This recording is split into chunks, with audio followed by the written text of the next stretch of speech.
Assalamualaikum warahmatullahi wabarakatuh. Selamat pagi dan semoga sehat selalu untuk kita semua. Yang terhormat, Ibu Eva selaku dosen pengampu mata kuliah Manajemen Pemasaran.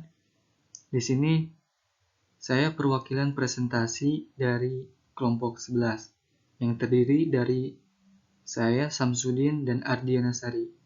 Saya akan mempresentasikan teori dan konsep pasar bisnis.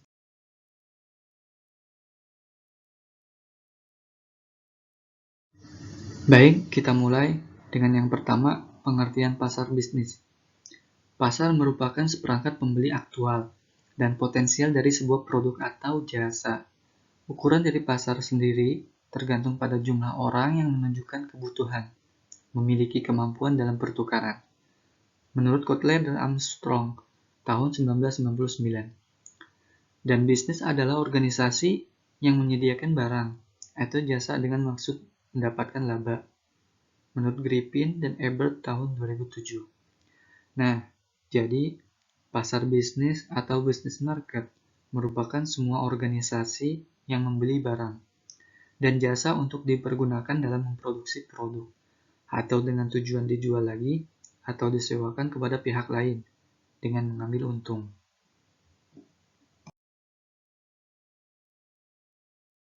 Sedangkan pasar konsumen adalah sekelompok pembeli yang membeli barang-barang untuk dikonsumsi sendiri, bukan untuk dijual atau diproses lebih lanjut. Ini artinya, pasar jenis ini adalah jenis pasar yang belum pernah kita jumpai dalam kehidupan rumah tangga, yaitu non-bisnis.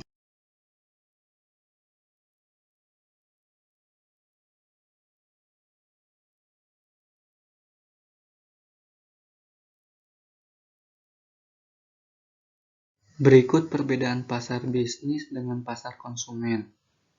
Nah, yang pertama itu struktur pasar. Pasar bisnis berhubungan dengan pembeli dengan jumlah yang sedikit, tetapi berkapasitas besar dibandingkan dengan pasar konsumen. Pada pasar bisnis memiliki struktur yang lebih kompleks dan rinci karena jangkauan konsumennya sangat besar. Sedangkan untuk pasar konsumen, strukturnya lebih sederhana karena jangkauan konsumen lebih sempit. Yang kedua, segmentasi pasar. Pada segmentasi pasar antara pasar bisnis dan pasar konsumen sama-sama merujuk untuk semua kalangan dan mendapatkan keuntungan sebesar mungkin. Akan tetapi, segmentasi pada pasar bisnis dilakukan secara bertahap dengan urutan tahapannya yang sistematis. Yang ketiga, tingkat hubungan pemasok dan pelanggan. Berbeda dengan pasar konsumen. Dalam pasar bisnis, hubungan antara pemasok atau penjual dengan pelanggan akan lebih erat karena pemainnya yang tidak banyak. Yang keempat, karakteristik permintaan. Karakteristik permintaan yang menjadi pembeda antara pasar bisnis dan pasar konsumen adalah sifat permintaan, stabilitas permintaan, dan elastisitasnya. Yang kelima, pembelian. Pasar bisnis membeli barang atau jasa langsung ke produsennya. Sebaliknya, pasar konsumen membeli barang atau jasa dari perantara. Yang keenam, metode transaksi. Pasar bisnis memiliki banyak metode dan indikator yang beragam serta membutuhkan pihak lain dalam transaksi tersebut. Pasar konsumen yang memiliki metode transaksi terbilang simpel.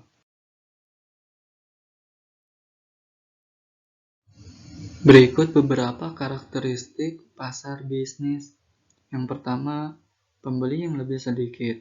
Yang kedua, pembeli yang terpusat pada geografis. Yang ketiga, permintaan turunan.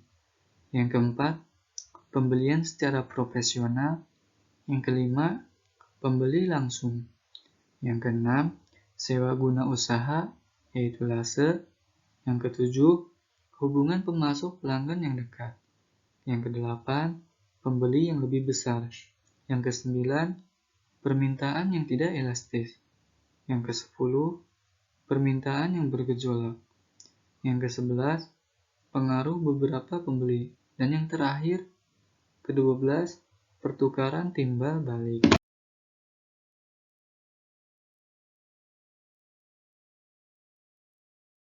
Selanjutnya, proses pembelian bisnis adalah proses pengambilan keputusan oleh pembeli bisnis untuk menentukan produk dan layanan yang perlu dibeli oleh organisasi mereka. Kemudian menemukan, mengevaluasi, dan memilih di antara pemasok serta merek yang tersedia.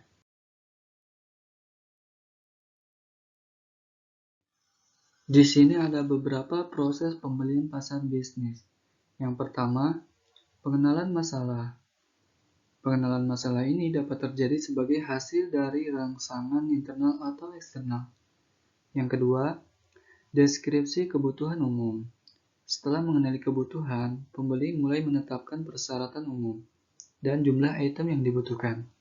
Yang ketiga, spesifikasi produk. Organisasi yang melakukan pembelian kemudian mengembangkan spesifikasi teknis item. Yang keempat, pencarian pemasok. Dalam pencarian pemasok, pembeli sekarang berusaha mengidentifikasi pemasok yang paling tepat. Yang kelima, pengumpulan proposal.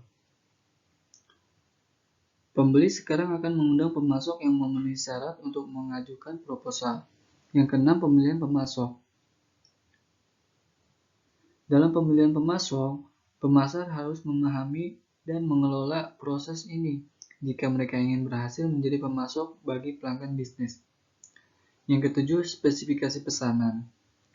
Dalam spesifikasi pesanan, pembeli sekarang merundingkan pemesanan akhir dengan pemasok yang dipilih, membuat daftar spesifikasi teknis, jumlah yang dibutuhkan, waktu pengiriman yang diharapkan, kebijakan pengembalian, jaminan, dan lain-lain. Yang kedelapan, tinjauan kinerja. Dalam tinjauan kinerja ini, penilaian kinerja dapat mengarahkan pembelian untuk terus menggunakan, memodifikasi, atau meninggalkan pemasok.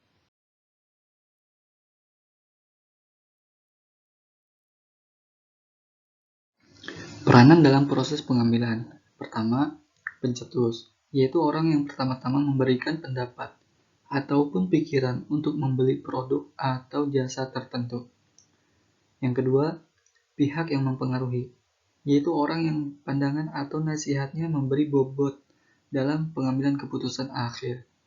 Yang ketiga, pengambilan keputusan, yaitu orang yang sangat menentukan sebagian ataupun keseluruhan pembelian.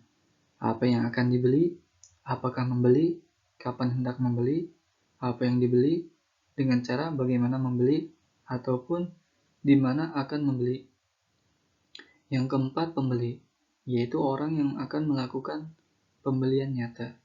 Yang kelima, pengguna, yaitu orang yang mengkonsumsi ataupun menggunakan produk atau jasa.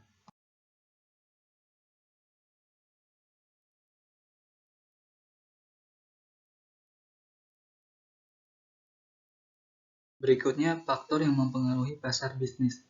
Para pembeli bisnis banyak terpengaruhi ketika mengambil keputusan pembelian. Sehingga, jika tawaran pemasok sama, para pembeli bisnis dapat memenuhi tuntutan pembeliannya dari pemasok manapun. Dan mereka lebih mengutamakan pemasok yang memberikan perlakuan pribadi kepada mereka.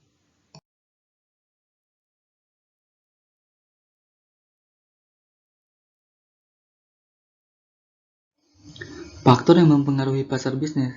Pertama, faktor lingkungan. Tingkat permintaan primer, perakiraan ekonomi, dan biaya uang. Yang kedua, faktor organisasi. Peningkatan mutu departemen pembelian, pembelian yang terpusat, kontrak jangka panjang, evaluasi kinerja pembelian. Yang ketiga, faktor antar pribadi. Pusat pembelian biasanya terdiri dari beberapa peserta dengan minat, wewenang, dan keyakinan yang berbeda. Yang terakhir, faktor individu. Dipengaruhi oleh umur peserta, menghasilkan pendidikan, identifikasi profesional, kepribadian, perilaku terhadap risiko, dan budaya. Kesimpulannya, pasar bisnis atau business market merupakan semua organisasi yang membeli barang dan jasa untuk dipergunakan dalam memproduksi produk atau dengan tujuan dijual lagi atau disewakan kepada pihak lain dengan mengambil untung. Dan juga pasar bisnis terdiri dari pembeli dalam jumlah yang lebih sedikit tetapi berkapasitas lebih besar daripada pasar konsumen. Jadi kesimpulannya, pasar bisnis atau business market merupakan semua organisasi yang membeli barang dan jasa untuk dipergunakan dalam memproduksi produk atau dengan tujuan dijual lagi atau disewakan kepada pihak lain dengan mengambil untung. Pasar bisnis terdiri dari pembeli dalam jumlah yang lebih sedikit tetapi berkapasitas lebih besar daripada pasar konsumen.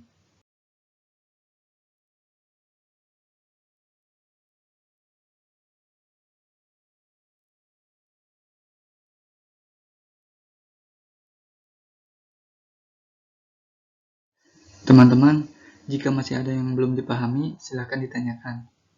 Dan presentasi hari ini saya cukupkan dan mohon maaf kurang lebihnya. Terima kasih. Wassalamualaikum warahmatullahi wabarakatuh.